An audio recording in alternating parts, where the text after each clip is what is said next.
Hello. আপু, হ্যাঁ, কি অবস্থা? আপু আমি দিশা দিতে পারতেছি না আপু, কাউকে বুঝাইতে পারতেছি না আমি কোন সিচুয়েশনে আছি। আপু আমি কি চাইছি যে ও মরে যাক, যত ঝগড়া হোক আপু, যত ঝামেলা হোক আপু, আমি তো কোনোদিন এটা চাইনি যে suicide করবো।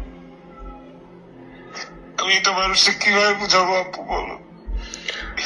এখন এটা একটা তোমার একটা বড় যুদ্ধ আলফি, ভেঙে পড়া যাবে না যেহেতু তুমি কিছু করো নাই। আপু আমি ফেসবুকে ঢুকতে পারতেছি না আপু, আমি ওর সাথে মেমোরি, স্মৃতি, রিলস, মানুষের ভিডিও, ওর কথা, ওর ভয়েস আমি দিতে পারতেছি না আপু। কিন্তু আলফি, তুমি যদি এই মুহূর্তে দেশে না আসো, যদি তুমি না দেখো, এটা আরো অনেক, তুমি সারা দাফন হয়ে গেছে আমার, আমি আসতে আসতেই আমার ফ্লাইট ছিল 3টা, আমি তো গতকালকে কোনো টিকিট পাই নাই, বিজনেস ক্লাস, ট্রানজিট, কোনোভাবে কোনো আমি ফ্লাইট পাই নাই কালকে। আজকে 3টা টিকিট কাটছি, বাট এর মাঝখানে লাশ নিয়ে ময়মনসিংহে চলে দাফনও করে দিছে আপু। ওর বাবা মার ইন্টেনশন ছিল যে ওরা আমাকে দেখাবে না, এটা কালকেই বলছে। শিট।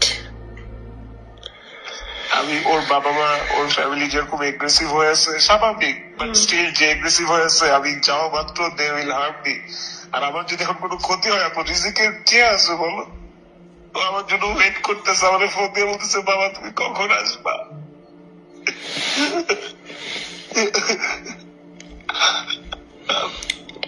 আমার এখন সিচুয়েশনটা আমি কাউকে বুঝাইতে পারতেছি না আপু, আমি কি করবো বলো তো? আমি কি একটা স্টেটমেন্ট দিব সবার উদ্দেশ্যে, নাকি দেশে এসে দিব? এখন দেশে আসলে তুমি অল্প সময়ের জন্য অ্যারেস্ট হবা, এটা 100%। কিন্তু সেই ক্ষেত্রে তুমি পরবর্তীতে বের হয়ে তুমি আইনি লড়াইটা লড়তে পারবা। কিন্তু এখন যদি তুমি দেশে না আসো, সারা জীবনের জন্য এই বাংলাদেশের মানুষ তোমাকে খুনি হিসাবে জানবে।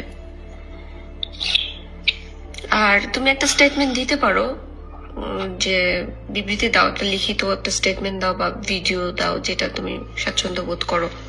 আর একটা লয়ারের সাথেও কথা বলো, আমার মনে হয় এটা বেটার। এখন যেহেতু কবর দিয়ে দিছে, এখন আমি তো ভাবছি যে লাস্টটা অন্তত এসে দেখো।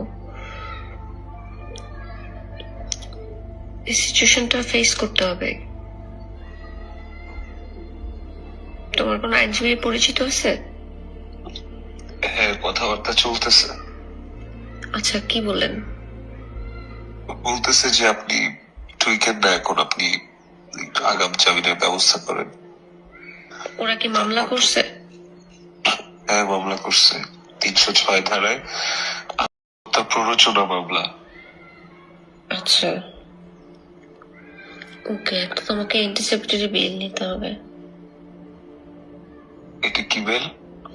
এটা হচ্ছে হাইকোর্ট থেকে অ্যান্টিসিপেটরি বেল নিতে হয়, তাহলে তোমাকে ধরবে না, আর না তো তোমাকে এখন অ্যারেস্ট করে ফেলবে। 4 সপ্তাহ মিনিমাম অ্যান্টিসিপেটরি বেল হয়। কি একটা ঝামেলা হলো, এটা কি হইলো আমি বুঝতেই পারতেছি না। তোমাদের এত সুন্দর সম্পর্কটা কিভাবে কি হইলো? আপু আমি বলি, সেটা হচ্ছে যে মানে 16 বছর, এটা তো 16 দিন না, তাই না? ওর সাথে 16 বছরের সম্পর্ক, সম্পর্কে আপস এন্ড ডাউনস থাকে, সম্পর্ক কখনো ভালোর দিকে যায়, সম্পর্ক কখনো খারাপের দিকে যায়। We both war matured. শেষ পর্যন্ত যত যাই হোক আপু, আমি আমার ছেলেটার মুখের দিকে তাকা